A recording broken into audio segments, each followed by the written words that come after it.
सामने हम देना चाहेंगे। इस परीक्षा में कुल 6,39,900 वैध आवेदन प्राप्त हुए थे।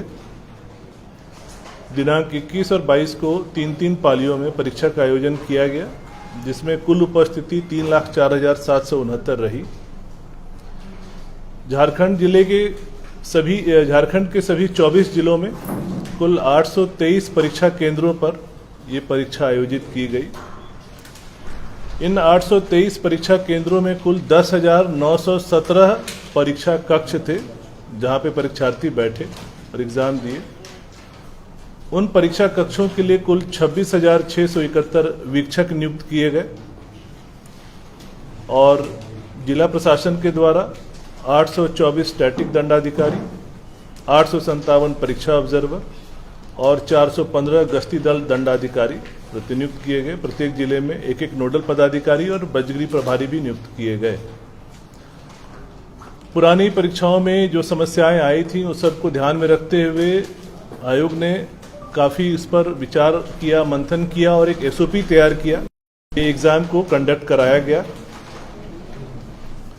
आप सभी को बता दें कि जो प्रश्न पत्र प्राप्त हुए थे, प्रश्न पत्र कई चरणों में सील किए गए थे। सबसे पहले प्रश्न पत्र जहां वो प्रिंट हुए वहीं पर उस पर एक पेपर सील लगा, जिससे कि प्रश्न पत्र को खोलने के पहले उस सील को तोड़ना है। फिर 12-12 प्रश्न पत्रों का गुच्छा बना करके, ग्रुप बना करके उसको एक टैंपर एविडेंट एनवेलप में सील किया गया। इसके पश्चात केंद्रवार, पालीवार उन सभी एनवेलप्स को एक मेटल ट्रंक में रख करके डबल लॉक में सील किया गया। उन दोनों लॉक को फिर पुनः सील किया गया।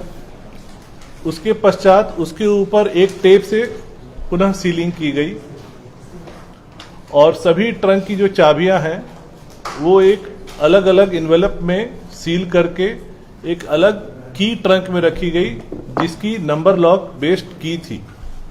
ये सभी ट्रंक जो ये प्रश्न पत्र थे, ये सभी सील्ड कंटेनर्स में प्रत्येक जिला के स्ट्रांग रूम में मंगवाए गए थे और उन सभी के ऊपर जीपीएस लॉक लगा हुआ था कि अगर वो कंटेनर कहीं भी खुलेगा तो कहाँ खुला, कब खुला, उसकी पूरी जानकारी एजेंसी को मिल जाएगी और बाद में जब भी आयोग चाहे वो उसे प्राप्त कर सकता है। जैसे ही ये ट्रंक जो है स्ट्रांग रूम में प्राप्त हुए, वहां पर पहले से स्ट्रांग रूम रेडी थे। सभी जगह लाइव सीसीटीवी कैमरा लगाए गए थे और प्रत्येक स्ट्रांग रूम के लिए एक स्ट्रांग रूम दंडाधिकारी नियुक्त किया गया था जिला के द्वारा।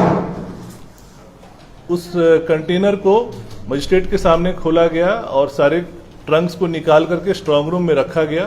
पूरी की वीडियोग्राफी संबंधित मजिस्ट्रेट के द्वारा की गई और उसको बारी बारी वो ईमेल करते गए एग्जाम कंट्रोलर को आयोग में। और उसके बाद जैसे इलेक्शन में ईवीएम सील होता है, वैसे ये सारे मेटल ट्रंक्स को स्ट्रांग रूम में सील कर दिया गया और लाइव सीसीटीवी में लगातार वो ट्रिपल निगरानी में था। एजेंसी की भी निगरानी में था, जिला प्रशासन के भी निगरानी में था और यहाँ हमारा कमांड एंड कंट्रोल सेंटर था, यहाँ से भी हम लाइव इसको निगरानी कर रहे थे। परीक्षा के दिन स्ट्रांग रूम एक नियत समय पर खोला गया, मजिस्ट्रेट के सामने, नोडल पदाधिकारी के सामने। सारे पेट्रोलिंग मजिस्ट्रेट वहां आए। इसके पश्चात सुबह में ही जो हमारा बॉक्स था जिसमें चाबियां रखी हुई थी, जिस पर नंबर लॉक लगा हुआ था, उसका कोड सुबह में 6 बजे एग्जाम कंट्रोलर के द्वारा सभी नोडल पदाधिकारी को दिया गया। तब सुबह 6 बजे वो सारे की बॉक्स खुले और वो चाबियां निकाल करके ट्रंक के साथ पेट्रोलिंग मजिस्ट्रेट को दिया गया सेंटर पे पहुंचाने के लिए। ट्रंक यहां नहीं खोलना था, ये स्पष्ट उनको निर्देश दिया गया था और चाबियां भी सील्ड अवस्था में थी। इसके पश्चात पेट्रोलिंग मजिस्ट्रेट उस ट्रंक को सेंटर सुपरिटेंडेंट के यहां जाकर के उनको सुपुर्द किए चाबियों के सील्ड एनवेलप के साथ। वहां पर भी स्ट्रिक्ट इंस्ट्रक्शन था कि ये मेटल ट्रंक कब और कैसे खुलेंगे। ये सारे मेटल ट्रंक परीक्षा के मात्र आधा घंटा पहले खुल सकते थे और सिर्फ कंट्रोल रूम में खुल सकते थे और सारे 823 जो हमारे परीक्षा केंद्र थे, सभी के कंट्रोल रूम में लाइव सीसीटीवी लगाई गई थी, जिसकी निगरानी यहां से कंट्रोल रूम से हो रही थी और जिला के कंट्रोल रूम से भी हो रही थी। कंट्रोल रूम में केंद्राधीक्षक, स्टैटिक मजिस्ट्रेट, ऑब्जर्वर और सभी वीक्षक की उपस्थिति में उस ट्रंक को खोलना है। उसके बाद उसके अंदर से सील्ड लिफाफे निकलेंगे। सील्ड लिफाफे सभी वीक्षकों को उनके क्लासरूम वाइज कक्षवार उनको दिया जाएगा और वो स्वयं उसको लेकर जाएंगे। किसी भी प्यून को अलाउड नहीं किया गया था। और परीक्षा केंद्र में सेंट्रल सुपरिटेंडेंट, ऑब्जर्वर और स्टैटिक मजिस्ट्रेट के अलावा किसी को भी मोबाइल ले जाने की अनुमति नहीं थी। परीक्षा केंद्र के प्रत्येक कमरे में, कॉरिडोर में और मेन गेट पे सीसीटीवी लगाए गए थे और जैमर्स लगाए गए थे। कुल सीसीटीवी की संख्या 15,236 सीसीटीवी कैमरे लगाए गए थे और 9,217 जैमर लगाए गए थे। इसके पश्चात वीक्षक जब वो sealed envelope, tamper evident sealed envelope अपने कक्ष में ले जाते हैं, वहां पर 5 उम्मीदवारों की उपस्थिति में उनसे साइन करा के उनके सामने वो इन्वेलप खोला जाएगा और उसके बाद वो प्रश्न पत्र वहां पर एक सीरीज है, क्रम है, उसके अनुसार उसको बांटा जाएगा। ये उनको निर्देश था, उसके अनुसार ये कार्य किए।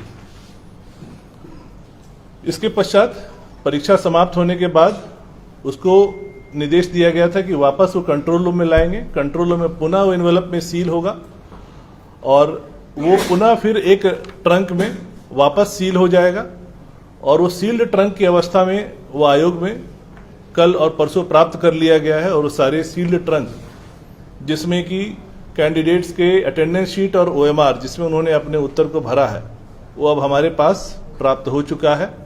कल से उसको स्कैनर लगा करके हम लोग सीसीटीवी की निगरानी में और मजिस्ट्रेट की निगरानी में उसका इवैल्यूएशन की कार्रवाई शुरू करेंगे। ये थी परीक्षा के बारे में एक ब्रीफ। इसके अतिरिक्त बता दें कि परीक्षा का जो चैलेंज आपसे समझ सकते हैं कि 6,39,900 वैध कैंडिडेट थे। तो प्रश्न पत्र जो छपे हैं उसकी संख्या का आप अनुमान लगा सकते हैं, गुना 3, क्योंकि 3 पालियों में प्रश्न पत्र दिए गए थे। कुल 20 लाख प्रश्न पत्र छपे थे और प्रत्येक प्रश्न पत्र में 10 पन्ने थे। कुल 2 करोड़ पन्नों की छपाई हुई थी और ये पूरा सिक्योरिटी प्रेस में एक सीमित अवधि में किया गया है। और कहाँ हुआ, किसने किया, ये पूरा सीक्रेट। इसके अतिरिक्त कुछ भ्रांतियां हैं जो बच्चों के द्वारा आयोग के समक्ष लाई गई। जैसे एक शिकायत आई, कुछ बच्चों ने कहा कि जो ओएमआर में जो एक सीरियल नंबर प्रिंट होता है और क्वेश्चन बुकलेट में एक सीरियल नंबर प्रिंट होता है, वो मैच नहीं कर रहा है, इसलिए उन्हें शंका था कि कुछ गड़बड़ी है, वो एग्जाम नहीं देना चाहते हैं। तो उन सबको स्पष्ट किया गया कि ओएमआर पे जो सीरियल नंबर होता है और बुकलेट पे जो सीरियल नंबर होता है, वो सीरियल नंबर हम लोग इसलिए प्रिंट करते हैं ताकि हमें पूरे प्रिंटेड मटेरियल का लॉग ट्रेल हमारे पास हो, एक ऑडिट पर्पस के लिए, कि किस सीरियल नंबर से किस सीरियल नंबर ओएमआर किस जिले के किस सेंटर के किस कक्षा में गया है, या किस सीरियल नंबर का बुकलेट किस जिले के किस सेंटर के किस कक्षा में गया। ये हमारे ऑडिट ट्रेल के लिए है। पर इन दोनों का मिलान होने का कोई ऐसी आवश्यकता नहीं, उससे उनके इवैल्यूएशन पे कोई फर्क नहीं पड़ता है। ये हमारी जानकारी के लिए, हमारे इंटेलिजेंस के लिए कि कल को कोई कदाचार होगा तो हम अपने लॉग ट्रेल से मिला लेंगे कि इसमें कोई गड़बड़ी हुई है। उसका आपस में मिलना कोई आवश्यक नहीं है, उसके लिए उनको कोई डरने और संदेह की बात नहीं है। उन्होंने अपने ओएमआर में जो रोल नंबर, जो बुकलेट संख्या, जो सीरीज डाली है, जो सब्जेक्ट कोड डाला है, उसी के अनुसार इवैल्यूएशन होगा। इसके पश्चात हमारे पास ये भी व्यवस्था है, अभी कुछ बच्चों के हमारे पास आवेदन आ रहे हैं कि हमने सीरियल नंबर जो है बी की जगह सी भर दिया गलती से, या हमने रोल नंबर भरने में एक बबल हमारा छूट गया, या सब्जेक्ट कोड हमने 01 की जगह 03 भर दिया, तो कृपया इसका ध्यान रखें। तो ये मैं आप सबको आश्वस्त करना चाहता हूं, उन बच्चों को आश्वस्त करना चाहता हूं कि इस बार जब हम लोगों ने प्रिंटिंग कराई, प्रत्येक प्रश्न पत्र की डिजिटल कोडिंग की गई है। ये पहली बार आयोग में हुआ है। हर प्रश्न पत्र पर एक क्यूआर कोड है। उस प्रश्न पत्र को हम ट्रेल कर सकते हैं कि ये किस सेंटर पे गया था और किस बच्चे ने लिखा है, और ये सारा डेटा हमारे पास है। तो निश्चिंत रहें, अगर उन्होंने गलती की भी है तो हमारे पास वो सॉफ्टवेयर है कि हम उसको सुधार सकते हैं कि वो सही रोल नंबर हो, सही सब्जेक्ट कोड हो या सही सीरियल नंबर हो। उनको कोई घबराने की जरूरत नहीं। आवेदन हमारे पास आ भी रहे हैं, वो आवेदन नहीं भी देंगे तब भी हमको उसको शुद्ध करने की हमारे पास पूरी सॉफ्टवेयर व्यवस्था है। हर प्रश्न पत्र की एक डिजिटल कोडिंग की गई, आपको हम लोग सैंपल भी दिखाएंगे। और हम लोगों ने प्रिंटिंग के समय भी चीजें लीक ना हो, इसके लिए हम लोगों ने विशेष ध्यान ये रखा कि यहां पे जो प्रश्न पत्र की जो तैयारी होती है उसमें एजेंसी को ये काम दिया जाता है। एजेंसी भी अगर हमें जैसे 2 शिफ्ट में एग्जाम लेना था जीके का, तो हमें 2 प्रश्न पत्र तैयार करने थे, तो एजेंसी ने 6 प्रश्न पत्र तैयार किए, 3 गुना, और उसको सील पैकेट में लाया गया आयोग में। आयोग की उपस्थिति में अध्यक्ष के द्वारा रैंडम 2 प्रश्न पत्र चुने गए जो सील्ड अवस्था में थे और उनको दे दिया गया प्रिंट करने के लिए। बाकी 4 आयोग में सील्ड अवस्था में रखे हुए। वो 2 प्रश्न पत्र तैयार होने के लिए भी वो मल्टीपल एक्सपर्ट से क्वेश्चन लेते हैं, फिर वो कंप्यूटर में रैंडमली मिसमैच मैच होता है। वो किसी को नहीं पता चलता है कि फाइनल प्रश्न पत्र क्या बन रहा है, और वो भी 6 पार्ट में बनता है और उसमें से रैंडमली 2 सेलेक्ट होता है। प्लस इस बार हम लोगों ने एक और ध्यान रखा कि प्रश्न पत्र आपको हम दिखाएंगे, प्रश्न पत्र पे कहीं नहीं लिखा हुआ है कि ये एग्जाम किस पर्पस के लिए हो रहा है। झारखंड कर्मचारी चयन आयोग करा रहा है सीजीएल के लिए एग्जाम, ऐसा कहीं नहीं लिखा है। प्रश्न पत्र एकदम न्यूट्रल है, कोई देख के ये बता नहीं सकता है, प्रिंट करने वाला भी उसको पता ही नहीं है कि ये प्रश्न पत्र किस एग्जाम के लिए, किस आयोग के लिए छप रहा है, वो भी आपको दिखाएंगे। इसके अतिरिक्त एक भ्रांति और आई है, कुछ बच्चों ने कहा कि उनका जो पेपर सील है वो टूट गया था या खुला हुआ था। तो आपको मैंने जैसा बताया 20 लाख प्रश्न पत्र छपे, सारे सिक्योरिटी प्रेस में मशीन से प्रिंट हुए, सील हुए, पैक हुए। उसमें 1-2% संभावना है कि एडेसिव छूट गया होगा, सील नहीं हुआ होगा, पर उससे प्रश्न पत्र लीक होने का कोई खतरा इसलिए नहीं है क्योंकि वो पुनः एक टेम्पर एविडेंट एनवेलप में सील होता है, फिर वो मेटल ट्रंक में सील होता है, फिर वो सील्ड कंटेनर में ट्रांसपोर्ट होकर आता है। तो इसलिए सिर्फ पेपर सील के खुले रहने से प्रश्न पत्र की लीक होने का कोई खतरा नहीं है। पेपर सील का एक ही उद्देश्य होता है कि जब प्रश्न पत्र दिया जाता है कैंडिडेट को, तो हम लोग 4-5 मिनट पहले दे देते हैं, बांटने में सुविधा होती है। जब घंटी बजती है तब कैंडिडेट को पेपर सील फाड़ना होता है और तब वो प्रश्न पत्र खोलता है। सिर्फ इसी पर्पस के लिए दिया जाता है। इससे इसका मतलब ये नहीं है कि वो प्रश्न पत्र लीक हो गया या उसका कोई खतरा है। It could be 1-2% of a manufacturing defect जो हमारे प्रश्न पत्र को कहीं भी खतरे में नहीं लाता। कुछ आप लोगों को हम लोग वीडियो भी दिखाना चाहेंगे कि कैसे सेंटर्स में, जो हम लोग यहाँ से लाइव सीसीटीवी से देख रहे थे, कि कैसे जो ट्रंक थे कैसे उसको अनसील किया गया सभी के सामने कंट्रोल रूम में। तो वो एक वीडियो है, वो हम लोग दिखाएंगे आपको। इसके अतिरिक्त कुछ आपको हम लोग सैंपल दिखाना चाहेंगे।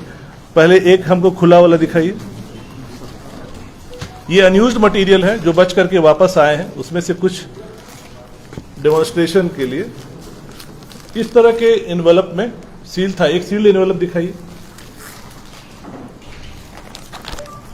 इस तरह के टैम्पर एविडेंट एनवेलप्स में प्रश्न पत्रों को सील किया गया था, तो इसको आप खोल नहीं सकते, ये मुश्किल है। खुलेगा तो ये सील फट जाएगा। इसको काट के ही खोला गया है, तो अगर कहीं भी कोई इसको खोलेगा तो ये पता चल जाएगा। इसीलिए बोलते हैं टैम्पर एविडेंट एनवेलप इसको बोलते हैं। तो इसको जब खोला गया, इसको काट करके खोला गया। अब आपको दिखाते हैं एक प्रश्न पत्र। यही है वो पेपर सील जिसके बारे में लोग बात कर रहे हैं। ये एक छोटा सा पेपर सील होता है। इसका उद्देश्य होता है कि कैंडिडेट घंटी बजने के बाद इसको खोले, पर इसके ऊपर भी कई लेयर ऑफ सीलिंग है। यही है वो पेपर सील जिसकी इतनी चर्चा चल रही है। ठीक है, इसको खोलेंगे तब वो अंदर के प्रश्नों को पढ़ सकते हैं। इतना ही इसका पर्पस है। बाकी आप देख रहे हैं कि सारे टेम्पर एविडेंट एनवेलप्स में सील किए गए हैं। और किस तरह से चाबियों के लिए हम लोगों ने एक मेटल बॉक्स विथ ये सिस्टम किया था। इसके अंदर चाबियां सील्ड अवस्था में ऐसे एनवेलप्स में पैक की गई थी जिसको काट करके खोला गया था। और ये एक नंबर लॉक सिस्टम है। तो सुबह 6 बजे कोड दिया गया, तब वो खुला और ये चाबियां बटी। अब अनसीलिंग वाला वीडियो कहाँ दिखाएंगे इसको? उस तरफ है, ठीक। हाँ, और कुछ और प्रश्न है तो आप लोग पूछ सकते हैं। हाँ,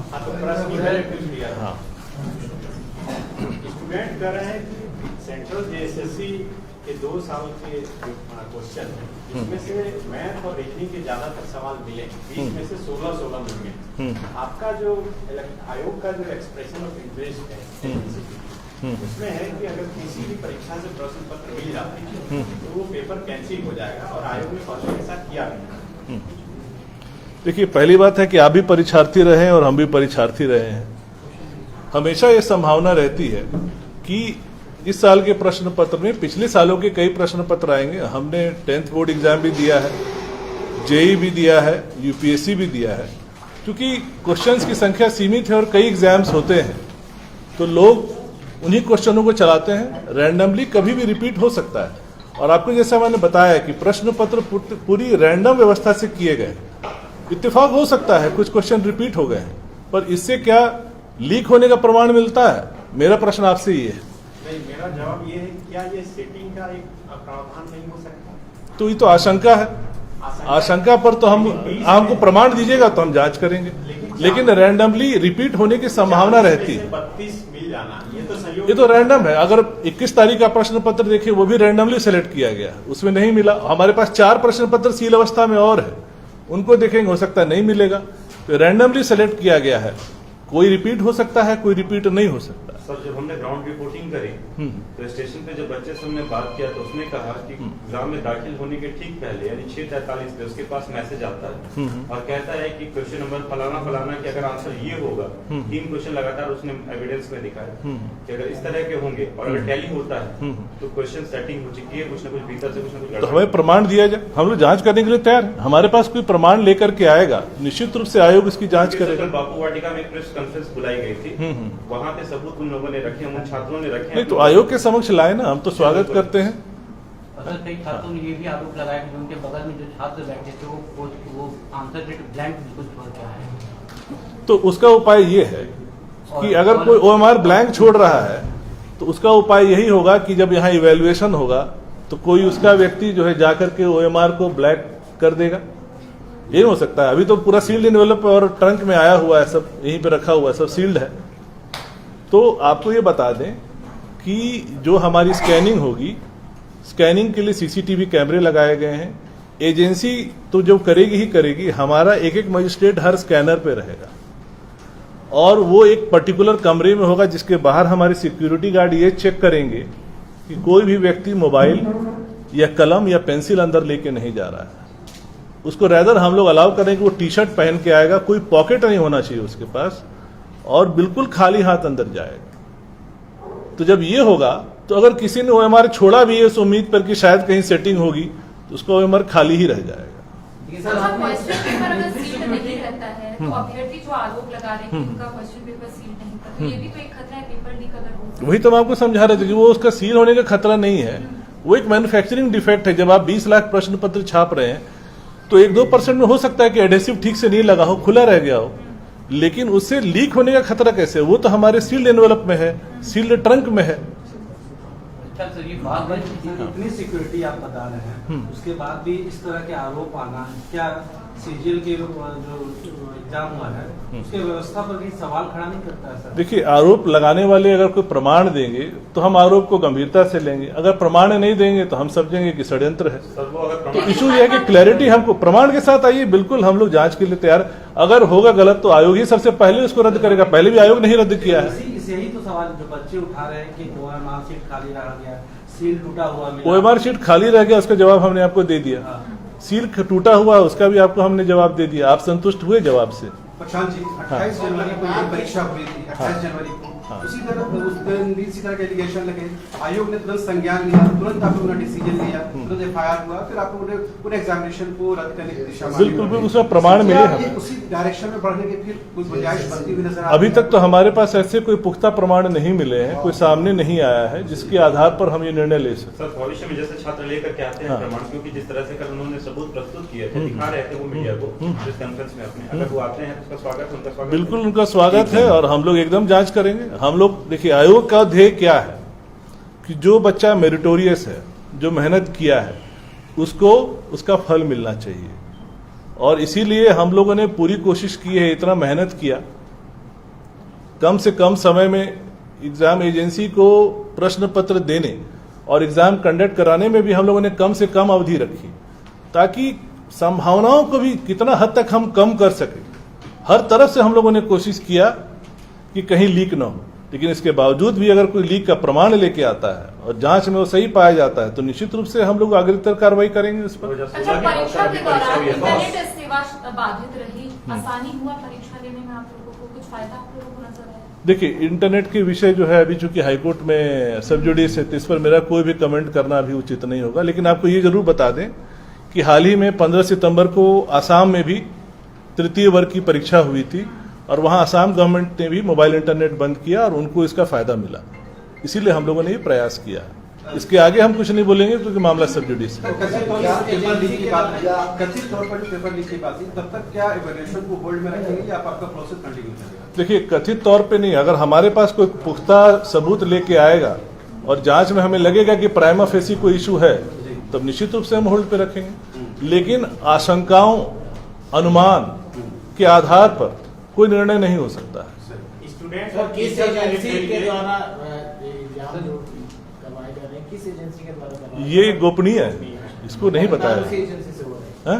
एग्जाम उसी एजेंसी के द्वारा पहले भी दिए? नहीं, ये भी हम आपको नहीं बताएंगे, हम कुछ नहीं बता सकते, ये पूरी गोपनीय विषय है। सर, एक सवाल है कि 3 लाख से ज्यादा बच्चे पार्टिसिपेट की, आपने सर कहा कि षड्यंत्र भी हो सकता है, क्योंकि 3-3.5 लाख बच्चों में मोटा मोटी बहुत कम लोग इसमें आवाज उठा रहे। अगर गड़बड़ी होता तो 3.5 लाख भी बच्चे आवाज उठा सकते हैं। तो क्या आपको ये लगता है सर कि ये कुछ पॉलिटिकली भी हो सकता है?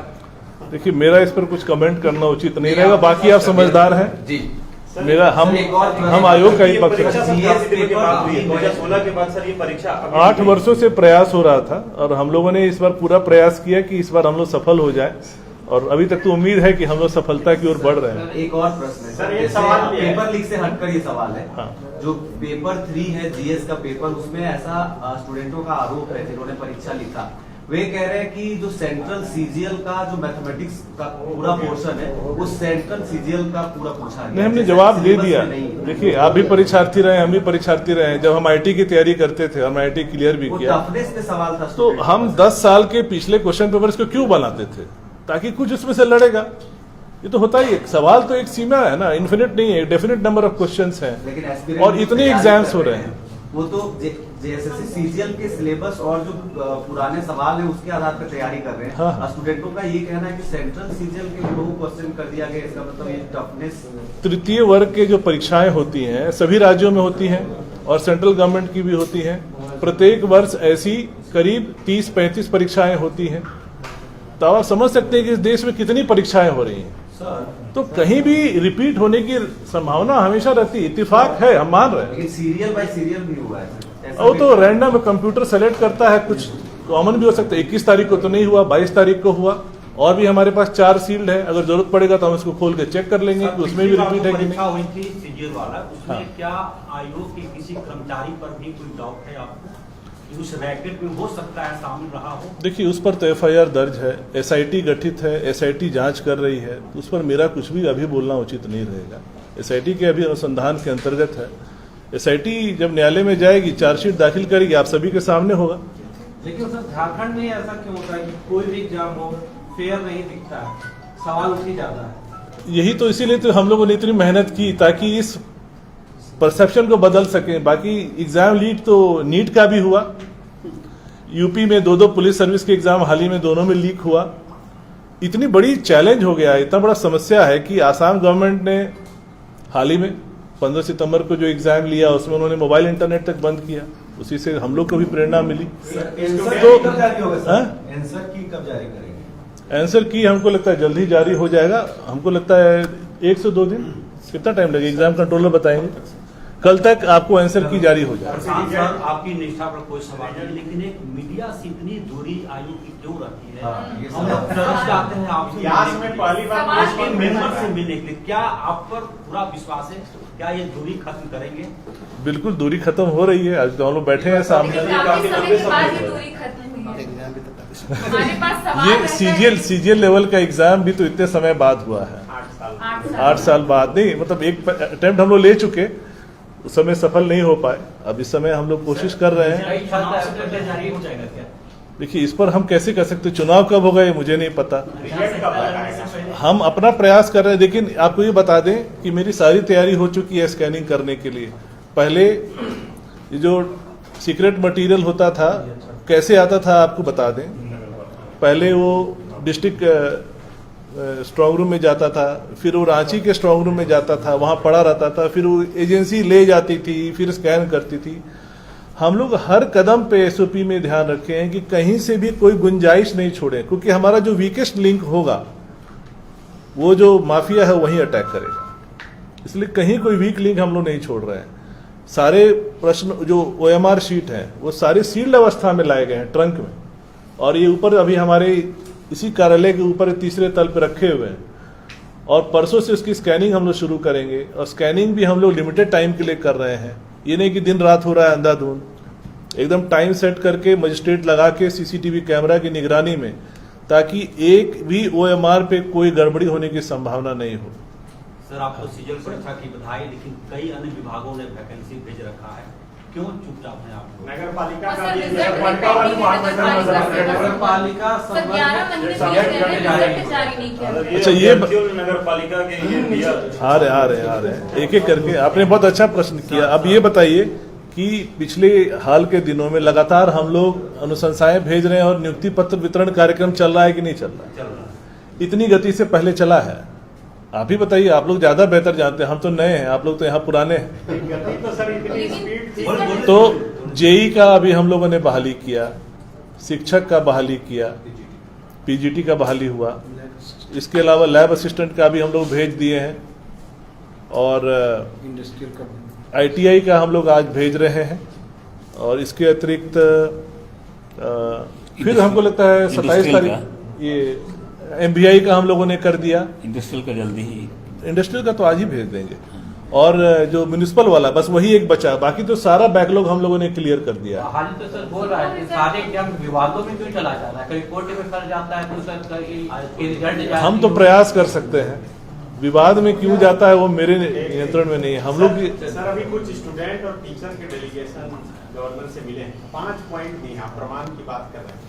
वो बता रहे हैं कि एक वीडियो एग्जाम शुरू होने से पहले 22 सितंबर का वायरल हो रहा है, जिसमें एक लड़का बैठकर आंसर पढ़ रहा था, और वही 20 आंसर के क्वेश्चन जो है एग्जाम में आए। बिल्कुल वो आए, हमारे पास भी आ जाए लेकर के। उसमें सर वो वीडियो में वो लड़का दिख भी रहा है जो भाग रहा है।